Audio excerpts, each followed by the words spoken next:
37,000 people crew a single Star Destroyer.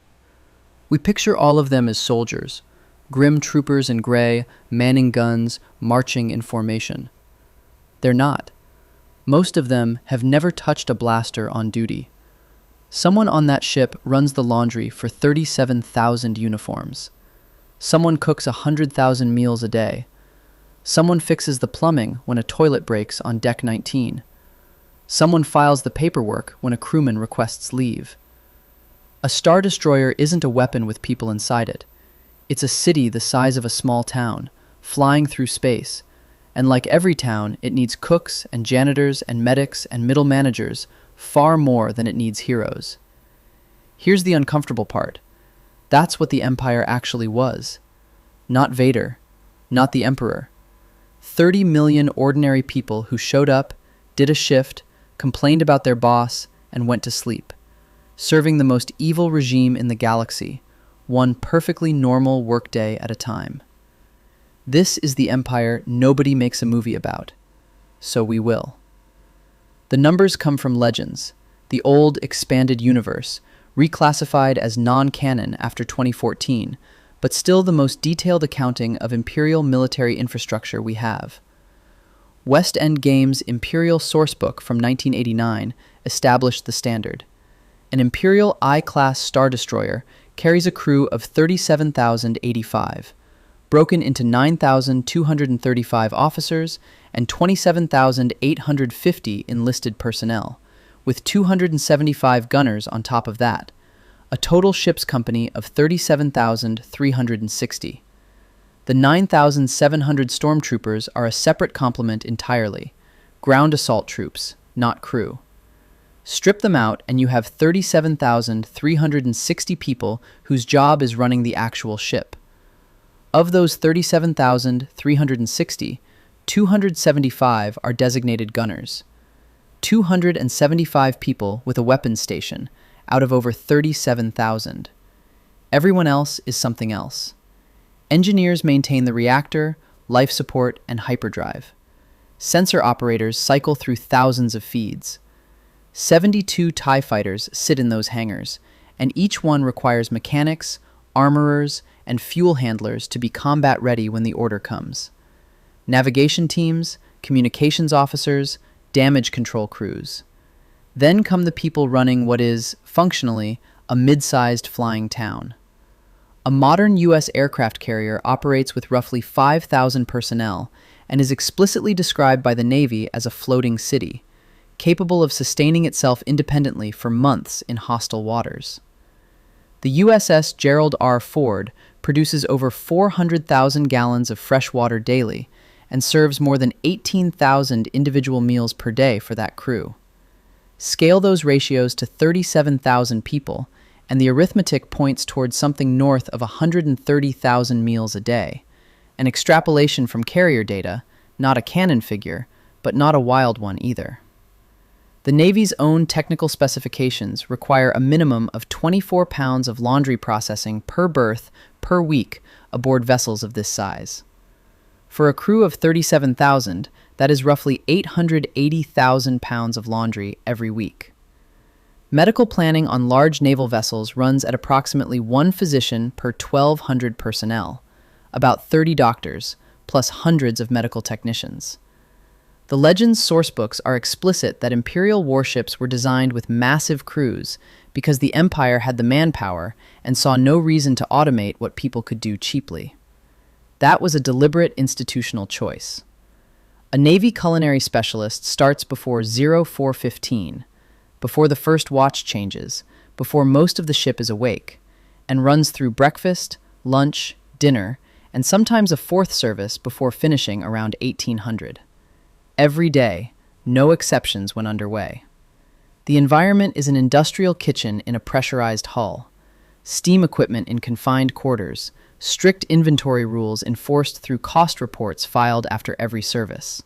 Wikipedia's canon entry on the Imperial Navy includes a character, Grade 4 Fleet Logistics Liaison Arvira, who observed that the Navy was effectively run on paperwork instead of action. Her career spent ensuring crews were fed, battle-ready, and clothed through great amounts of paperwork. One named character, canonical, doing administrative logistics for a war machine. That is the whole job. Legends is equally direct about uniformed personnel. A sourcebook entry on Imperial Navy troopers, the black helmeted guards visible in corridor scenes, states plainly, "In reality, a Navy trooper seldom sees combat, and he spends most of his time performing secondary duties.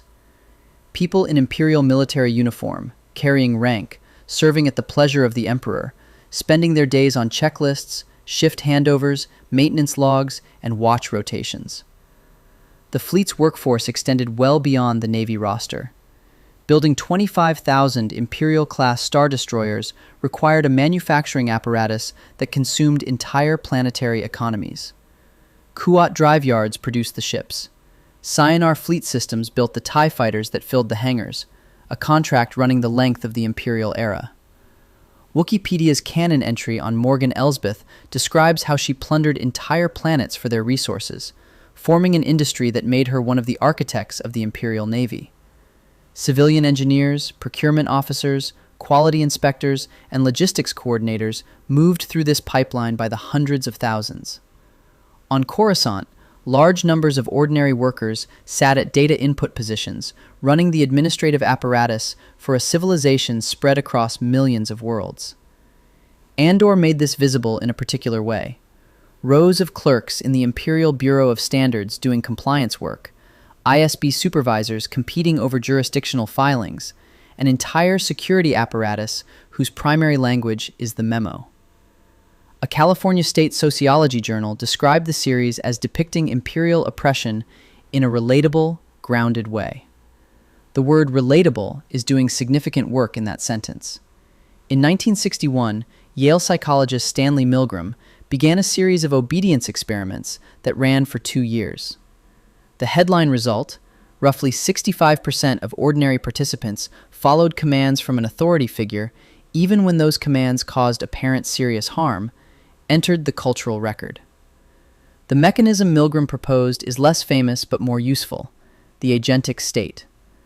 When a person operates within a legitimate hierarchy, a formal chain of command, a structured institution, they tend to shift their sense of moral responsibility upward.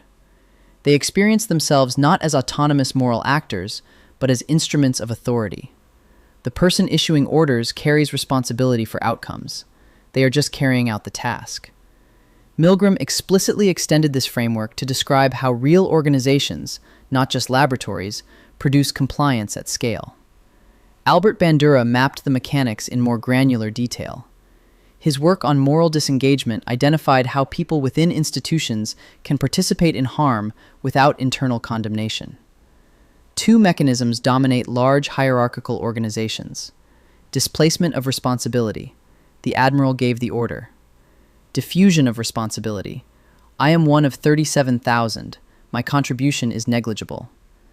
Bandura wrote that most organizations involve hierarchical chains of command in which superiors formulate policies and subordinates carry them out, and that organizations go to great lengths to devise sophisticated mechanisms for obscuring personal agency in destructive activities.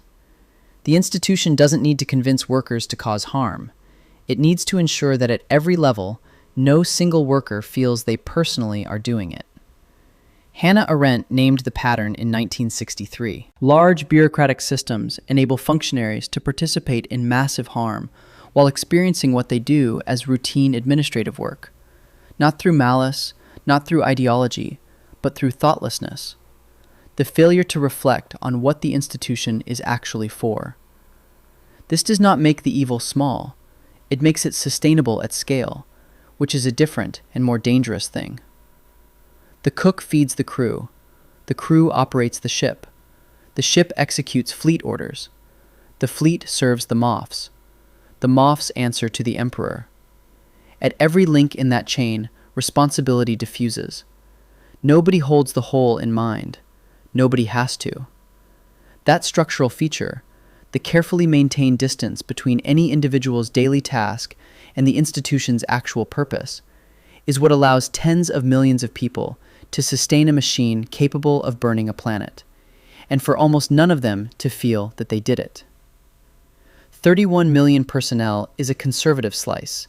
roughly 1,000 Imperial Star Destroyers at minimum operating crew, before accounting for the full Legends fleet of 25,000 ships, before the support vessels, before the civilian administration governing millions of worlds. The Essential Guide to Warfare puts the number more starkly. At its height, the Empire's navy required roughly 925 million crew for capital ships alone. 31 million is the number the mind can hold. A mid-sized nation of people, almost all of them doing paperwork. We always look up, at the Emperor on his throne, at Vader at the viewport, at the men who gave the orders. The Empire was never really them. The Empire was the 30 million people who never gave an order in their lives, who cooked the meals, scrubbed the decks, fixed the plumbing, and filed the leave requests, aboard a city in space that existed to burn worlds. They weren't monsters.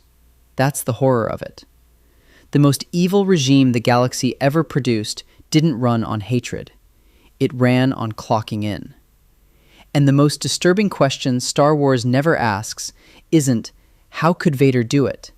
It's, what would you have done on Deck 19 when the toilet broke and the rent was due and the ship was the only job in the sector? Most of them did the same thing you'd have done. They went to work.